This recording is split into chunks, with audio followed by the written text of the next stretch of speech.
Bonjour les amis et bienvenue sur notre chaîne BTTG, chaîne consacrée à la technologie de l'information. Nous poursuivons avec notre module de Cisco, toujours dans le modèle OSI. Et cette fois, nous allons vous expliquer la couche 2 du modèle OSI. Et sans plus tarder, nous allons juste passer au point, nous allons vous afficher les points qui vont être expliqués dans cette vidéo. Premièrement, on va parler les 4 couches. On va juste faire une petite énumération des 4 couches inférieures du modèle OSI. Et ensuite, rôle de la couche liaison de données et les constituants qui forment d'une trame de données, puisque dans la couche de liaison de données, on parle de data frame ou trame de données. Et nous allons voir les deux, sous-éléments ou encore les deux sous-couches utilisées par la couche de liaison de données pour remplir ces fonctions. Nous voulons dire la MAC adresse et ainsi que les sous-couches, la sous-couche LLC. Et enfin, on va juste conclure cette vidéo avec, on va juste faire la synthèse de cette vidéo. Énumérons rapidement les 4 couches basses du modèle OSI. On a la couche physique. En fait, on a déjà préparé les 2 vidéos précédentes expliquent clairement le rôle ainsi que les équipements de la couche physique. La couche liaison de données, c'est l'objectif de cette vidéo. Et par la suite, nous allons voir la couche réseau et pour finir avec les couches basses, on va voir la couche transport. La couche de liaison de données a pour rôle de transformer un ensemble de bits, puisqu'il s'agit d'un ensemble de 0 et 1, comme nous l'avons dit précédemment. Un bit égale à 1 ou 0. Donc, ces ensembles de bits vont se grouper pour former un groupe de bytes ou encore octets. Un byte est égal à 8 bits et ces bits ou encore ces octets vont se combiner avec d'autres mécanismes pour former ce qu'on appelle le data frame ou encore trame de données. Celle-ci comprend un ensemble de mécanismes et de protocoles lui permettant d'acheminer les informations soit vers la couche supérieure ou la couche inférieure. Tout dépend du processus en cours. Bien entendu, nous n'allons pas voir tous ces mécanismes, mais nous allons tout simplement voir les 4 principaux constituants d'une trame de données. Premièrement, on a la destination MAC adresse. Ici, dans ce point, la destination de la MAC adresse va dépendre du réseau. Est-ce que le transfert va être fait sur un réseau local ou ça va être sur un autre réseau? Si ça va être fait, si l'information va être acheminée dans un réseau local, c'est sûr que la destination, la MAC adresse de destination va être l'ordinateur sur ce réseau. Mais dans le cas où les informations vont être dans un autre réseau, la destination de l'adresse MAC va être le prochain routeur. Et deuxièmement, on va vous expliquer tout ça quand on va aborder le fonctionnement des switches, des routeurs, des ponts, etc. Et peut-être qu'on va également donner quelques explications quand nous aurons abordé la couche 3 du modèle OSI. Donc, on a la source MAC adresse qui correspond bien entendu la MAC adresse de l'ordinateur ou du routeur qui transfère ou encore qui transmet. Et troisièmement, on a data. Data, c'est l'information encapsulée dans la trame de données.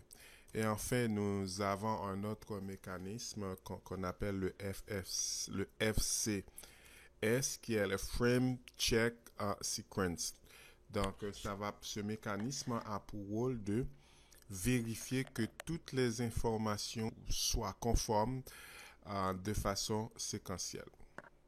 Et enfin, le tout forme ce qu'on appelle une trame de données ou en anglais data frame. Maintenant, pour procéder, pour jouer, en fait, pour que la couche liaison de données puisse jouer ses rôles, elles utilisent deux sous-couches, à savoir la couche MAC, Medium Access Control, et la deuxième sous-couche LLC qui est Logic Link Control. Quel est le rôle de la sous-couche MAC adresse comme acronyme, comme nous venons juste de le dire, contrôle d'accès aux médias? Quel est le rôle de la sous-couche LLC, lien Logic Link Control ou encore lien contrôle de lien logique? C'est ce que nous allons voir dans les prochains slides. Donc, rôle ou encore les deux sous-couches de la couche liaison de données. La MAC adresse a pour rôle de contrôler, comme on vient juste de le dire dans le slide précédent, et de contrôler l'accès aux médias. Donc, il est composé de plusieurs parties, mais il y a deux parties principales. Il y a, en fait, bien entendu, elle est formée de 48 bits. Les 24 premiers bits ou encore les 3 octets permettent d'identifier le fabricant du matériel et les autres 24 bits ou encore les autres 3 octets permettent d'identifier l'équipement sur le réseau. Il faut dire que chaque équipement sur l'Internet ou dans un réseau est identifié par sa MAC adresse. Et les MAC adresses sont uniques. Chaque équipement a une MAC adresse unique. C'est comme votre numéro d'identification nationale ou encore le numéro de votre carte. Donc, la MAC adresse est aussi un numéro unique sur le réseau. Nous allons voir comment la MAC adresse gère le contrôle d'accès aux médias. Donc, il faut dire quand on parle de médias, on parle des supports, ou du moins on se réfère au support de transmission. En l'occurrence, le cuivre, qui en fait est représenté sous plusieurs formes de catégories. Donc, ce sont des informations que vous pouvez toujours aller visionner ou auditionner dans les vidéos précédentes. Donc, les contrôles de médias sont en les cuivres, en la fibre optique ou encore les sans fil. Maintenant, comment la MAC adresse gère ces contrôles d'accès? 3 mécanismes ou encore 3 protocoles rentrent dans ce processus. On a premièrement le CSMA-CD qui a comme acronyme Carrier Sense Multiple Access with Collision Detection. Donc, ce processus permet en fait à un ordinateur, avant de transférer des informations, de vérifier s'il n'y a pas une collision sur le réseau. Si la CSMA-CD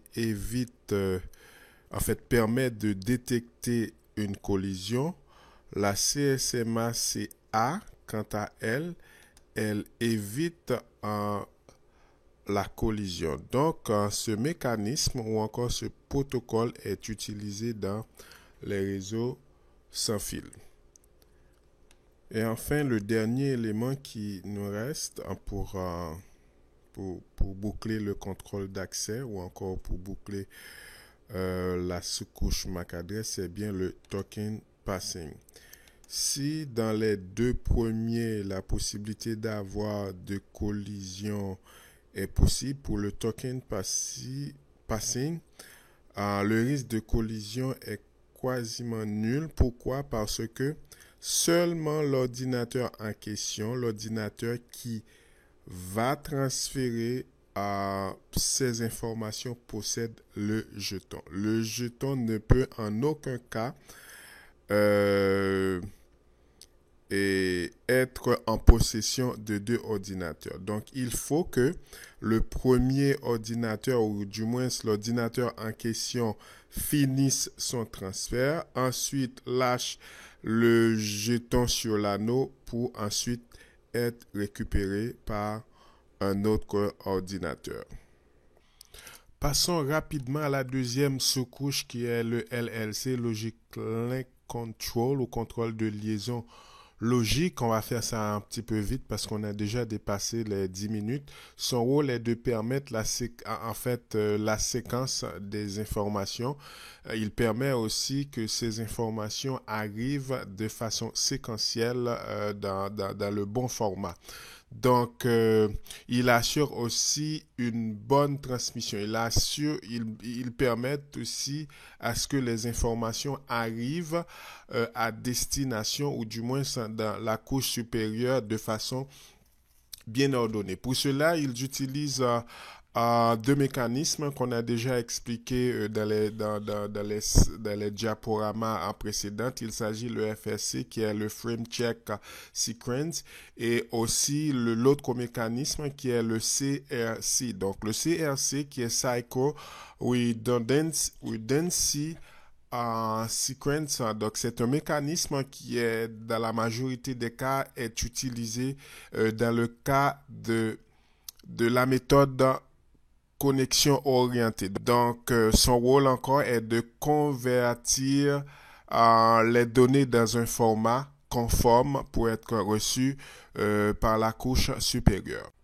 La sous-couche LLC utilise deux méthodes lors de la transmission des données. Il s'agit premièrement la connexion de laisse ou encore sans connexion.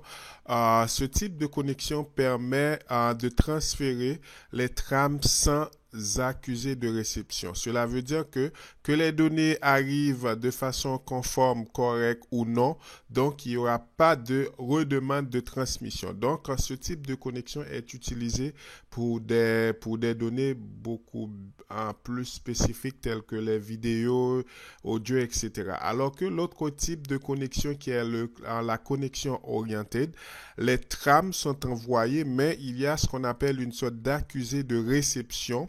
Donc, à chaque trame envoyée, donc il y a une accusée de réception qui est reçue pour dire que cette information est arrivée, donc elle est conforme. Dans le cas contraire, il va y avoir une retransmission des trames qui ne sont pas arrivées à destination telle qu'il doit être arrivé. Donc, ce type de données, dans la majorité des cas, en fait, ce type de connexion, dans la majorité des cas, est utilisé dans des bases de données ou encore des données bancaires, etc. Ainsi s'achève la première partie de la couche liaison de données. Donc, dans notre prochaine vidéo, on va voir les équipements utilisés sur la couche 2 du modèle OSI. On va faire aussi la synthèse dans cette vidéo puisque la première a déjà pris trop de temps. Donc, à la prochaine pour la suite de la couche 2 du modèle OSI. À la prochaine.